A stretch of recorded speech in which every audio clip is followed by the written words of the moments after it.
Hello दोस्तों, आज की वीडियो में बात करने वाले हैं आर्टिकल्स ऑफ एसोसिएशन, जो कि कंपनी में बहुत ही इंपॉर्टेंट टॉपिक है कंपनी लॉ में। और आप कंपनी लॉ की और वीडियोस देखना चाहते हो तो प्लेलिस्ट हमारी बनी हुई है, आप जाके वहां पर देख सकते हो। तो ये बहुत इंपॉर्टेंट डॉक्यूमेंट है आर्टिकल्स ऑफ एसोसिएशन। लेकिन मैं चाहूंगा कि इससे पहले अगर आपने पहली एक वीडियो जिसका नाम है मेमोरेंडम ऑफ एसोसिएशन, वो वाली वीडियो नहीं देखी है तो आप पहले वो जरूर जाके देखिए, क्योंकि वो वीडियो देखोगे तो ये वीडियो ज्यादा आपको फायदेमंद देगी। तो आर्टिकल्स ऑफ एसोसिएशन होता क्या है? तो कंपनी के अंदर दो मेन इंपॉर्टेंट डॉक्यूमेंट होते हैं। कंपनी के दो बड़े डॉक्यूमेंट होते हैं जो कंपनी को चाहिए होते हैं रजिस्ट्रेशन कराने के लिए। कंपनी को अगर रजिस्ट्रेशन होनी है कंपनी की, तो वो उसको दो डॉक्यूमेंट चाहिए होते हैं। पहला होता है मेमोरेंडम ऑफ एसोसिएशन और दूसरा होता है आर्टिकल ऑफ एसोसिएशन। अगर इन दोनों में से एक भी नहीं होगा, दोनों ही नहीं होंगे, तो कंपनी रजिस्ट्रेशन नहीं करा सकती। तो आर्टिकल ऑफ एसोसिएशन देखो वही लिखा हुआ है, सेकंड मोस्ट इंपॉर्टेंट डॉक्यूमेंट। पहला तो सबसे इंपॉर्टेंट है मेमोरेंडम, क्योंकि मेमोरेंडम कंपनी का चार्टर होता है। चार्टर का मतलब होता है कॉन्स्टिट्यूशन, जिससे कंपनी चलती है। कंपनी के संविधान मेमोरेंडम में लिखा होता है, कंपनी इस संविधान के बाहर काम नहीं कर सकती। और आर्टिकल इन संविधान को देखते हुए बनाया जाता है। और ये एक आर्टिकल में क्या होता है, रूल्स रेगुलेशंस, कि कंपनी काम कैसे करेगी। जब कंपनी काम करेगी, कंपनी की मैनेजमेंट काम करेगी, तो वो काम कैसे करेगी, उससे रिलेटेड रूल्स तो होने चाहिए ना। क्या प्रोसेस फॉलो करना है, क्या करना है, क्या नहीं करना, वो आर्टिकल में होता है। ठीक है, तो आर्टिकल में क्या लिखा होता है, रूल्स रेगुलेशंस। बाय लॉज का मतलब जो कंपनी अपने लॉज बनाती है कंपनी के अंदर, और ये होता है लॉ, एक होता है बाय लॉ। बाय लॉ का मतलब जो खुद बनाते हैं हम, जो कंपनी बनाती है, ऑर्गेनाइजेशन बनाती है लॉज, जैसे bylaws to govern its internal affairs, ताकि अंदर जो कंपनी काम करने वाली है, प्रोसीजर फॉलो करने वाली है, वो अच्छे से हो पाए, उसकी फंक्शनिंग अच्छे से हो पाए। तो ये प्रमोटर बनाता है, दोनों डॉक्यूमेंट सबमिट करना पड़ता है रजिस्ट्रेशन के टाइम में। तो कंपनी की ये जो आर्टिकल ऑफ एसोसिएशन की डेफिनेशन सेक्शन 275 में लिखी हुई है, पेपर में ले सकते हो। Article means article of association, जो कि ओरिजिनली फ्रेम हुआ है या ऑल्टर करा गया टाइम टू टाइम, पिछले कंपनी लॉ में या इस कंपनी लॉ के अंदर, उसी को बोलते हैं आर्टिकल ऑफ एसोसिएशन। इसमें कहीं पे भी आपको ये नहीं लिखा हुआ मीनिंग क्या है, बट ये आर्टिकल ऑफ एसोसिएशन का मतलब बता रहा है कि आर्टिकल मतलब आर्टिकल ऑफ एसोसिएशन जो कंपनी ने बना रखा है या ऑल्टर किया हुआ है। कभी कभार कंपनी क्या करती है, कंपनीज एक्ट में टेबल ए शेड्यूल 1 में पहले से बता रखा है कि आर्टिकल कंपनी के ये है। तो कंपनी या तो अपने खुद के आर्टिकल बनाती है, या कंपनी अडॉप्ट कर सकती है टेबल ए शेड्यूल 1 वाले आर्टिकल जो कंपनीज एक्ट में दे रखे हैं। तो दोनों में से कोई भी करे, हमारा क्या जाना है, हमें तो अच्छे से पढ़ना है ना। तो देखो आर्टिकल ऑफ एसोसिएशन की यहाँ पर अच्छे से आपको डेफिनेशन, अच्छे से मीनिंग लिखा हुआ है। और ये बेसिकली आपको मिल जाएगा इसके नोट्स में, और नोट्स आपको पीडीएफ की लिंक नीचे है, वो आपको मिल जाएगी। बहुत इंपॉर्टेंट पीडीएफ का लिंक है नीचे, यहां से आप पढ़ सकते हो। इन पीपीटी की मैंने पीडीएफ बना रखी है, वहां से आपको मिल जाएगी। तो चलो लगे आपके बाद आर्टिकल ऑफ एसोसिएशन के आते हैं रूल्स रेगुलेशंस या बाय लॉज, जो कि कंपनी के इंटरनल मैनेजमेंट को गवर्न करती है। Which govern the internal management of a company, यह मतलब होता है आर्टिकल। कंपनी ने जैसे कि रूल बना दिया, देखो भैया कंपनी को अगर शेयर इशू करना है, इशू ऑफ शेयर कैसे करेगी, उसके रूल्स रेगुलेशन तो होने चाहिए ना, वरना कोई भी ऐसे शेयर इशू कर देगा, पता भी नहीं चलेगा और पैसा खर्च कर देगा बहुत ज्यादा। तरीका क्या होगा, प्रोसीजर क्या फॉलो करना होगा शेयर इशू करने में, पहला ये स्टेप, दूसरा ये स्टेप, तीसरा ये स्टेप, तब जाके ही तो सही से काम हो पाएगा। अगर कुछ भी आप कह दोगे शेयर इशू करने जैसे मर्जी करो, तो कोई कर ही नहीं पाएगा सही से शेयर इशू। तो इसलिए बहुत सेकंड मोस्ट इंपॉर्टेंट डॉक्यूमेंट है, रजिस्ट्रेशन के टाइम में फाइल करना पड़ता है। इसमें पावर लिखी होती है सारी, डायरेक्टर की भी, ऑफिसर, शेयर होल्डर की, the mode and form in which business to be carried, कैसे बिजनेस कैरी होगा, क्या क्या चेंजेस, अगर चेंजेस करने पड़े तो कैसे होगा, इंटरनल रेगुलेशन कैसे होगी। देखो फॉर्म जो है आर्टिकल का कैसे ये प्रिंटेड करना पड़ता है, इसमें बहुत सारे पैराग्राफ में डिवाइड होता है, ये अलग अलग नंबर में लिखा होता है ये आर्टिकल्स। और आपको हर एक साइन कराने पड़ते हैं, हर एक सब्सक्राइबर का साइन होता है, होना चाहिए इसके अंदर, जो कि मेमोरेंडम के थे। आपको पता है ना, मेमोरेंडम एसोसिएशन को साइन करना पड़ता है। जैसे पब्लिक कंपनी के अंदर मिनिमम चाहिए होते 2 मेंबर, ठीक है ना, तो वहां के मिनिमम 2 मेंबर सब्सक्राइब होने चाहिए। और प्राइवेट में चाहिए होते हैं मिनिमम 7 मेंबर, तो वो सब्सक्राइब होने चाहिए। इसी तरीके से वो सारे मेंबर को आर्टिकल में साइन करना पड़ता है। कंटेंट सारे यहाँ से पढ़ सकते हो आप कि इसमें सारे कौन से शेयर इशू करने हैं कंपनी को, कैसे करने हैं। देखो प्रोसीजर के बारे में सारा लिखा हुआ है, प्रोसीजर क्या होगा शेयर इशू करने का, सर्टिफिकेट इशू करने का, ठीक है, वारंट इशू करने का, री इशू करने, सब कुछ, कॉल्स ऑन अरियर, कन्वर्जन कैसे होगा स्टॉक बॉन्ड, ये सब चीजें, पावर क्या होगी, ये सारे रूल्स पढ़ सकते हो आप। रूल्स प्रीलिमिनरी कंटेंट अगर करना कंपनी कैसे होगा, शेयर कैपिटल ऑल्टर करनी है तो कैसे होगी, वोटिंग राइट क्या होंगे, अपॉइंटमेंट कैसे होगी डायरेक्टर की, ऑडिटर की, मैनेजर की, बोर्ड मीटिंग कैसे होगी, रूल्स क्या होगा रेजोल्यूशन पास करने के, बाइंडिंग अब कैसे होगा, सब कुछ। तो ये यहां से आप पढ़ सकते हो क्या क्या चाहिए। अब हम अगर नेक्स्ट टॉपिक की बात करते हैं जिसका नाम है अल्टरेशन, कैसे अल्टर करा जाता है आर्टिकल्स को भी, कंपनी के आर्टिकल कैसे अल्टर करा जाए। जैसे मेमोरेंडम अल्टर हो सकता है तो आर्टिकल भी हो सकते हैं, अभी कैसे हो सकते हैं, तो वो प्रोसीजर आपको समझना पड़ेगा। प्रोसीजर क्या है, where the nature of company remains unchanged. पहला है कि अगर नेचर ऑफ कंपनी बदल नहीं रही है, यानी कंपनी प्राइवेट कंपनी पब्लिक में नहीं बदल रही है, या पब्लिक कंपनी प्राइवेट नहीं हो रही है, कंपनी वही की वही है, तो अल्टरेशन कैसे होगा। दूसरा हो सकता है केस कि जब पब्लिक कंपनी प्राइवेट कंपनी बदल रही है, या फिर देखो तीन हेड लिखे हुए ना, तीसरा हेड इसी में अंदर ही है। तीसरा हेड क्या है, प्राइवेट कंपनी अगर पब्लिक कंपनी बदल रही है, कन्वर्ट हो चुकी है, मतलब कन्वर्ट अगर हो चुकी है, तो उसमें थोड़ा सा प्रोसीजर क्या होगा। पहला में केस समझते हैं।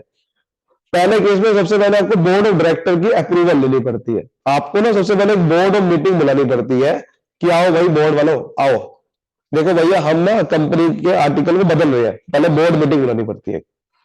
और उसके अंदर स्पेशल रेजोल्यूशन पास करना पड़ता है। क्या पास करना पड़ता है, स्पेशल रेजोल्यूशन।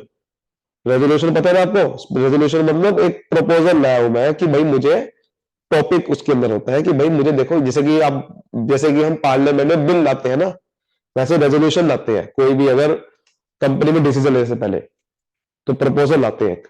स्पेशल रेजोल्यूशन का मतलब होगा कि क्योंकि अल्टरेशन कर रहे हैं आर्टिकल की, तो भैया स्पेशल रेजोल्यूशन पास करना पड़ता है वहां पर, नॉर्मल नहीं होता वहां पर। तो बोर्ड मीटिंग में, और वहां से आपको अगर मेजोरिटी मिल गई सभी बोर्ड की 75%, तो फिर हम क्या करते हैं, तो फिर हम उसको बताते हैं शेयर होल्डर मीटिंग बुला के, फिर हम क्या करते हैं, एक्स्ट्रा ऑर्डिनरी जनरल मीटिंग पास करते हैं। तो पहले वही लिखा है, अप्रूवल बोर्ड ऑफ डायरेक्टर, फिर स्पेशल से पास करते हैं वहां पर, कंप्लाइंग करते हैं कि भाई ये प्रोविजन कंपनीज एक्ट के प्रोविजन से कंप्लाइंग हो रहा है कि नहीं हो रहा, ये आर्टिकल रेजोल्यूशन सही भी है कि नहीं है ना। कोई कंपनीज एक्ट में मना कर रखा है ये आर्टिकल आप ऑल्टर ही नहीं कर सकते, और आप वही आर्टिकल ऑल्टर कर रहे हो। समझ रहे, पहले बोर्ड ऑफ मीटिंग बुलाई, स्पेशल पास करा, पास हो गया, कंपनीज एक्ट में फॉलो हो रहा है सब कुछ, फिर हम क्या करते हैं, एक्स्ट्रा ऑर्डिनरी जनरल मीटिंग बुलाते हैं। देखो एक होता है ordinary general meeting, annual general meeting जिसे बोलते हैं। ऑर्डिनरी ऑर्डिनरी मतलब जहां पर हम कुछ भी मेजर चेंजेस नहीं कर रहे हैं, बट अगर अल्टरेशन कर रहे हैं, वो भी अल्टरेशन आर्टिकल का, तो वहां पर एक्स्ट्रा ऑर्डिनरी, एक्स्ट्रा ऑर्डिनरी समझ रहे हो ना, साल में कभी भी बुला लेते हैं फिर वो मीटिंग। एक होती है एनुअल जनरल मीटिंग सालाना, एक होती है एक्स्ट्रा ऑर्डिनरी, जब कुछ कुछ अलग ही काम कर रहे हैं, हम चेंजेस कर रहे हैं कोई आर्टर में, तो वहां पर आपको एक्स्ट्रा ऑर्डिनरी करते हैं। वहां पर शेयर होल्डर बैठते हैं, उनको उनको दिखाते हैं कि देखो ये आपका है, ये हम बोर्ड मीटिंग हमने बनाई थी, ये पास कर रहे हैं। फिर उनकी अप्रूवल लेनी पड़ती है, वहां पर भी स्पेशल रेजोल्यूशन पास होता है कि देखो हम लोग ये आर्टिकल ऑल्टर कर रहे हैं, और अगर उनकी 2/3 मेजोरिटी मिल गई, यानी कि 70 वही, लेकिन अगर टू थर्ड का मतलब होगा 66% के लगभग, या 2/3 नहीं सॉरी 3/4 मेजोरिटी, यानी कि पूरी मतलब लगभग बोर्ड डायरेक्टर की अगर आपकी मेजोरिटी मिल जाती है। समझ रहे हो बात को, ठीक है। अच्छा एक चीज बता दो कि जरूरी नहीं है कि एक्स्ट्रा ऑर्डिनरी जनरल मीटिंग बुलानी पड़े, यहाँ पर आप जनरल मीटिंग बुला सकते हो कभी कभार। जनरल मीटिंग देखो, extra ordinary general meeting basically वो होती है कि साल की कभी एकदम बीच में बुलाना पड़ रही है, मतलब एक होती है जनरल मीटिंग जो कि सालाना होती है, यानी कि फिक्स डेट पे होती है। एक्स्ट्रा ऑर्डिनरी जनरल मीटिंग कभी भी साल के बीच में कभी बुला ली तो वो होती है, ठीक है। तो यहां पर कोई भी मीटिंग बुला सकते, जनरल मीटिंग बुलानी जरूरी है, और उसके लिए पहले आपको नोटिस देना पड़ता है 21 दिन पहले सभी डायरेक्टर्स को, मेंबर्स को, ऑडिटर को कि भाई इस मीटिंग में आना है। और इस मीटिंग में आने के लिए, ये अप्रूवल कराने के लिए अल्टरेशन का, आपको कम से कम 95% मेंबर प्रेजेंट होने चाहिए, शेयर होल्डर सारे इधर 95% प्रेजेंट होने चाहिए, तभी होगा पास। समझ रहे बात को, सब कुछ पहले बताना पड़ता है, कोई भी जनरल मीटिंग करने से पहले सारी कि कहां पर होनी है, कब होनी है, डेट क्या होगी, सब पहले बताना पड़ता है, तब जाके मीटिंग हो पाती है, ठीक है। टॉपिक भी पहले से बताना पड़ता है। फिर आपको जब पास हो गया, वहां पर भी स्पेशल रेजोल्यूशन, तब आपको रजिस्ट्रार के साथ वो रेजोल्यूशन फाइल करना पड़ता है। समझ लो बात को, विद इन 30 डेज के अंदर। ज्यादातर हर एक में आपको पूरे कंपनी लॉ में विद इन 30 डेज के अंदर ही रजिस्ट्रार को फाइल करना पड़ेगा रेजोल्यूशन। समझ आ गई पूरी बात ना? अब देखो, अगला केस हो सकता है जब पब्लिक कंपनी प्राइवेट कंपनी बदल रही है, या इसका दूसरा उल्टा भी है, तो प्राइवेट कंपनी पब्लिक बदल रही है।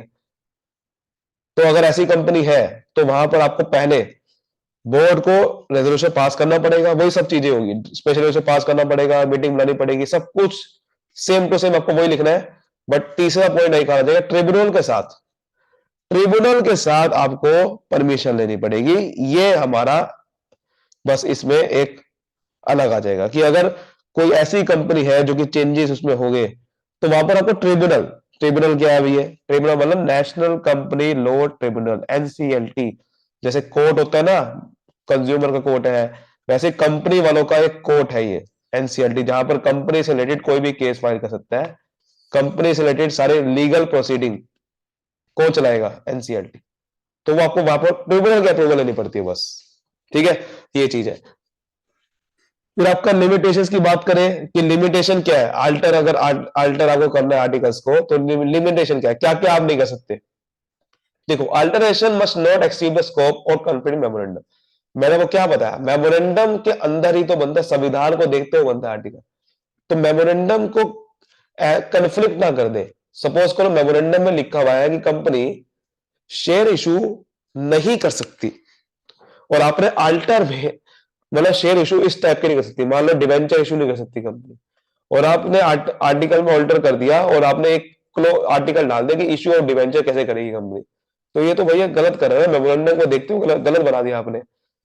तो आप आर्टिकल इनकंसिस्टेंट नहीं कर सकते, वही कंपनीज एक्ट के प्रोविजन को फॉलो करना चाहिए वो, तभी वो अल्टरेशन हो सकता है ना। Article cannot made to include anything which is unuseful या अनलॉफुल, पब्लिक पॉलिसी के खिलाफ है, आपने कुछ ऐसा अल्टर कर दिया, वो भी गलत है। ऑल्टरेशन ऐसा नहीं होना चाहिए जो कि कंपनी लॉ ट्रिब्यूनल, सीएलबी, वही कंपनी लॉ ट्रिब्यूनल को गलत कर दे। Alteration must not seek to undo the alteration made by company of the company. ठीक है, मतलब क्या कर रहा है ये, अंडू को मतलब समझ रहे हो? Company must not seek to undo the alteration made by, मतलब सपोज करो कि ट्रिब्यूनल ने अल्टरेशन करा कंपनी का डॉक्यूमेंट्स में, तो उसको अंडू ना कर दे। अंडू का मतलब पीछे, रीडू का मतलब होता है आगे। सपोज करो कि कंपनी लॉ ट्रिब्यूनल ने आर्टिकल में चेंजेस करवाए कंपनी के, कि भाई कंपनी पावर डायरेक्टर की रखे इतनी, कि कंपनी को अगर रेजोल्यूशन पास करना है, कोई अगर ऐसा रेजोल्यूशन, तो आपको बोर्ड बोर्ड अप्रूवल से लेनी पड़ेगी, बोर्ड की अप्रूवल लेनी पड़ेगी, बोर्ड ऑफ डायरेक्टर्स की अप्रूवल लेनी पड़ेगी। और ये कंपनी के ट्रिब्यूनल ने कहा था कि ये आर्टिकल डालो, लेकिन आपने ये आर्टिकल हटा दिया, अंडू कर दिया। अंडू का मतलब इसको अब आपने हटा दिया, जैसा था पहले, जो आर्टिकल पहले नहीं था ये वाला, वैसे का वैसे ही कर दिया। तो ये गलत बात है कि जो नेशनल कंपनी लॉ ट्रिब्यूनल का है वो मानना पड़ेगा। ऐसा नहीं है कि उसको वो आर्टिकल ही हटा दो। Alteration must not bona fide and for the benefit of company, मतलब ऐसा नहीं होना चाहिए कि भाई कंपनी अपने बेनिफिट के लिए कोई अल्टर कर रही है। ठीक है, बोनाफाइड का मतलब समझ रहे हो? मतलब बिल्कुल ऑनेस्टी के साथ अल्टर, जेन्युइन होना चाहिए। बोनाफाइड का जेन्युइन या ऑनेस्ट, ठीक है, वो होना चाहिए। ऐसा नहीं है कि कंपनी के बेनिफिट के लिए होना चाहिए, मतलब ऐसा ना हो कि कंपनी अपने नुकसान के लिए जानबूझ के अल्टरेशन कर रही है ताकि बाकियों को नुकसान हो। कंपनी का पूरा बेनिफिट होना चाहिए एज अ होल, पूरी कंपनी का होना चाहिए। Alteration must not amount, fraud नहीं होना चाहिए, मेजोरिटी का कोई फ्रॉड हो रहा है कि शेयर होल्डर ने जानबूझ के करा, मेजोरिटी वाले शेयर होल्डर ने कर दिया, इसके पास ज्यादा शेयर्स है, माइनॉरिटी को हटाने के लिए, माइनॉरिटी को फ्रॉड करने के लिए कर दिया। अल्टरेशन ऐसा नहीं होना चाहिए कि थर्ड पार्टी के कॉन्ट्रैक्ट को ब्रेक कर दे ताकि कंपनी को पैसा ना देना पड़े, कंपनी को कॉन्ट्रैक्ट परफॉर्म ना करना पड़े, ऐसा ना हो। अल्टरेशन ऐसा नहीं होना चाहिए कि जो अनलेस फॉलो ना हो, अप्रूवल ना हो। देखो, alteration would not complete unless it is followed by approval of the central government wherever necessary. अगर कोई ऐसा अल्टर करना है जो सेंट्रल गवर्नमेंट से अप्रूवल चाहिए, अप्रूवल के बिना नहीं हो सकता, मतलब तो फिर आपका वो अल्टरेशन नहीं माना जाएगा। अगर आपने अप्रूवल नहीं ली, फिर सेंट्रल गवर्नमेंट से अप्रूवल लेनी पड़ेगी, जब बहुत ज्यादा चेंजेस करने पड़ते हैं, बहुत बड़े बड़े। आई होप ये सब चीज आपको अच्छे समझ में आई होगी। वीडियो को पसंद आए तो लाइक कर दिए फिर। लेकिन एक चीज लास्ट में समझ लेते हैं, डिस्टिंक्शन मेमोरेंडम और आर्टिकल में आखिरकार फर्क क्या होता है। ये फर्क भी पेपर में आ सकता है कई बार। तो देखो, memorandum contain the basic condition. क्या होती है बेसिक कंडीशन इनकॉर्पोरेशन करने के लिए कंपनी को? जैसे कंपनी का नाम क्या है, कितनी कैपिटल रेस कर सकती है, क्या ऑब्जेक्टिव है, ये सब चीज लिखी होती है। लेकिन आर्टिकल में क्या होता है? रूल्स इंटरनल फंक्शनिंग के लिए कंपनी की। मेमोरेंडम सबसे सुप्रीम डॉक्यूमेंट, सबसे बड़ा है। और सबऑर्डिनेट क्या है उसका? सबऑर्डिनेट कौन है? सबऑर्डिनेट आर्टिकल है। तो memorandum supreme document, but subordinate किसका है मेमोरेंडम? कंपनीज एक्ट का। कंपनीज एक्ट के बाहर भी मेमोरेंडम नहीं बन सकता। सबसे बड़ा कौन है? Companies act. उसके अंदर क्या बनता है? मेमोरेंडम। उसके सबऑर्डिनेट में कौन है? आर्टिकल। समझ आ गई बात? Memorandum has to be compulsory registered. Memorandum बहुत जरूरी है। आर्टिकल जरूरी नहीं है कि कंपल्सरी नहीं है, रजिस्टर कराना पड़ता है, कंपल्सरी नहीं। लेकिन मेमोरेंडम में रिलेशनशिप डिफाइन करते हैं कंपनी और बाहर के रिलेशनशिप में, कि बाहर कंपनी कैसे डील करेगी, क्या क्या एक्टिविटी कर सकती है, क्या नहीं कर सकती। आर्टिकल में क्या है? आर्टिकल रिलेशन कहते हैं कंपनी और उसके मेंबर के बीच में, कंपनी और लोगों के बीच में, अंदर के लोगों के बीच में क्या होगा रिलेशनशिप। अल्टरेशन मेमोरेंडम में बहुत ज्यादा डिफिकल्ट प्रोसीजर होता है, क्योंकि मेमोरेंडम संविधान है। आर्टिकल में बड़ा सिंपल प्रोसीजर है। एक्ट ऑफ द कंपनी, जो मैंने ये वीडियो बना रखा है अल्ट्रा वायरस के ऊपर, डॉक्टर एंड अल्ट्रा वायरस, वहां जा सकते हो कि अल्ट्रा वायरस आप एक्ट नहीं कर सकते। जो एक्ट होते हैं अल्ट्रा वायरस मेमोरेंडम के लिए, मेमोरेंडम के अंदर कोई यदि मेमोरेंडम का अल्ट्रा वायरस कोई भी एक्ट है, अल्ट्रा वायरस का मतलब समझ रहे हो, यानी कि मेमोरेंडम के ऑब्जेक्ट के बाहर है, वो वैलिड नहीं माना जाता। और ऐसे ही अल्ट्रा वायरस, लेकिन आर्टिकल का जो होता है वो वैलिड मान सकते हैं रेटिफिकेशन को ठीक करके, अगर वो इंट्रा वायरस हो गया। अब ये इंट्रा वायरस अल्ट्रा वायरस की वीडियो आपको देखनी पड़ेगी ना फिर। यानी कि मेमोरेंडम के अंदर सही है ऑब्जेक्ट, मेमोरेंडम को कोई दिक्कत नहीं है, कोई भी एक्ट कंपनी कर रही है, मेमोरेंडम को दिक्कत नहीं है, आर्टिकल के खिलाफ है वो, तो आर्टिकल को बदल सकते हैं। लेकिन मेमोरेंडम के अगर कोई बाहर चीजें है, मेमोरेंडम के खिलाफ कोई आप कंपनी कॉन्ट्रैक्ट कर रही है, सपोज कोई कंपनी डील कर रही है रेलवे लाइन के लिए, अब मेमोरेंडम में लिखा हुआ कि रेलवे लाइन में कंपनी डील ही नहीं करती है, तो आप आर्टिकल में जितना मुझे चेंज कर लो वो एक्ट गलत माना जाएगा। लेकिन सपोज करो कंपनी रेलवे लाइन में, रेलवे वैकेंस में डील करती है, मेमोरेंडम के अंदर है, बट आर्टिकल में गलत प्रोसीजर है, आप प्रोसीजर फॉलो नहीं कर रहे, आर्टिकल के खिलाफ है वो प्रोसीजर, तो उसको चेंज कर सकते हो आर्टिकल को। तो ये चीज, आई होप ये सब चीज आपको सच समझ में आ गई। वीडियो को लाइक करिए, फिर सब्सक्राइब करिए, फैला दीजिए। Thank you so much, all the best.